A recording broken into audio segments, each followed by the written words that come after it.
మహిళా సంఘం కాపు teachers president ఈరోజు మేము ప్రెసిడెంట్లో ప్రతినిధులతో పాల్గొనడం జరుగుతుంది. ఈ ప్రెసిడెంట్ ఉద్యోగం చేసే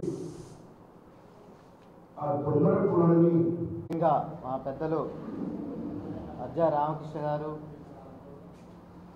అదేవిధంగా ఉద్యోగ సంఘ జేఏసీ అధ్యక్షులు సోమరవతు రామకృష్ణ గారు, చంద్రబాబు గారు, లక్ష్మణ, అదేవిధంగా రవికుమార్ గారు, రామకృష్ణ గారు, ప్రభాకర్ రెడ్డి గారు, ఈశ్వర్ కుమార్ గారు, సుజాత గారు, వెంకటేశ్వర్లు గారు, లక్ష్మీనారాయణ గారు,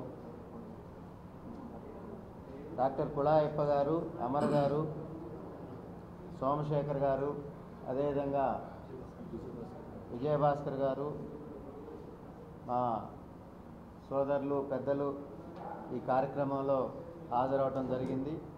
అందరికి కూడా పేరు పేరున ప్రత్యేక ధన్యవాదాలు తెలుపుతా ఉన్నాను. ముఖ్యంగా కూటమి ప్రభుత్వం ఆధ్వర్యంలో ముఖ్యమంత్రి చంద్రబాబు నాయుడు గారు, సోదరులు ఉప ముఖ్యమంత్రి పవన్ కళ్యాణ్ గారు, పెద్దలు లోకేష్ గారు ఆధ్వర్యంలో నడుస్తున్న కూటమి ప్రభుత్వంలో జీవో నెంబర్ 5 ఇవ్వటం జరిగింది.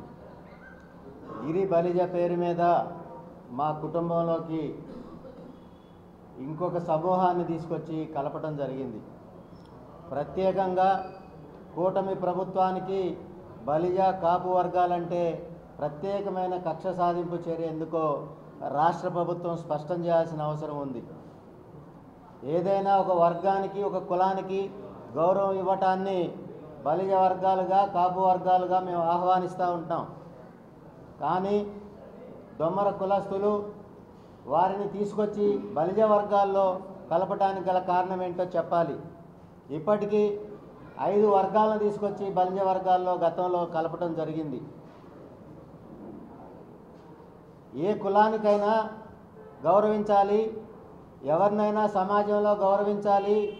ఆ గౌరవించే దాంట్లో మొదటిగా ఉండే సామాజిక వర్గం రాష్ట్రంలో భారతదేశంలో బలిజ కాపు వర్గాలు. ఈరోజు భారతదేశంలో బలిజ కాపు వర్గాలు 5 కోట్ల మంది ఉన్నాం. అటువంటిది సమాజంలో ఏదైనా ఒక వర్గానికో కులానికో గౌరవం ఇవ్వాలంటే వాళ్ళని తీసుకొచ్చి బలిజ వర్గాల్లో కలుపుతామంటే అది సహేతుకం కాదు. ముఖ్యమంత్రి చంద్రబాబు నాయుడు గారు ఆలోచించాలి. కూటమి ప్రభుత్వం ఈరోజు రాష్ట్రంలో అధికారంలో ఉందంటే కారణం బలిజ వర్గాలు. బలిజ వర్గాల కష్టంతో మీరు అధికారంలో ఉన్నారు.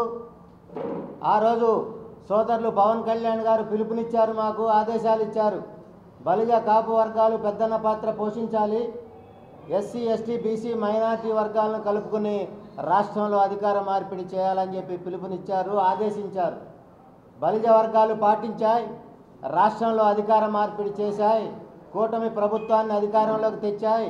ఈరోజు ముఖ్యమంత్రిగా ఉప ముఖ్యమంత్రిగా మంత్రులుగా కూటమి ప్రభుత్వంలో కొనసాగుతున్నది బలిజ వర్గాల యొక్క కష్టంతో. బలిజ వర్గాల కష్టంతో అధికారంలో ఉన్న మీరు బలిజ వర్గాల్ని బలిజ కుటుంబాల్ని అన్ని రకాలుగా అణగదొక్కే ప్రయత్నం చేస్తూ ఉన్నారు. మేము రాజకీయాలు మాట్లాడటం లేదు, మీరు ఆలోచించండి. ఆ రోజు కూటమిగా రాయలసీమలో బలిజలకి మీరు ఇచ్చిన గౌరవం ఏంటి? ఏ మేరకు సీట్లు ఇచ్చారు? ఏ మేరకు ప్రాధాన్యతనిచ్చారు? ఉమ్మడి 6 జిల్లాల్లో బలిజ ప్రాంతాల్లో రాయలసీమలో రాజకీయాలుగా ఉన్న మీరు తెలుగుదేశం కానీ బీజేపీ కానీ జనసేన కానీ ఎన్ని స్థానాలు శాసనసభలో ఇచ్చారు? ఎన్ని పార్లమెంటు స్థానాల్లో ఇచ్చారు?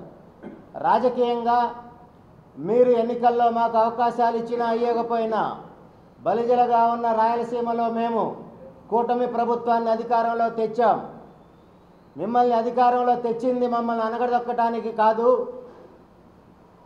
ఎన్నికల అనంతరం అధికారంలోకి వచ్చిన అనంతరం బలిజలకు న్యాయం చేస్తాం, బలిజ సమస్యలను తీరుస్తాం, బలిజలకు అండదండగా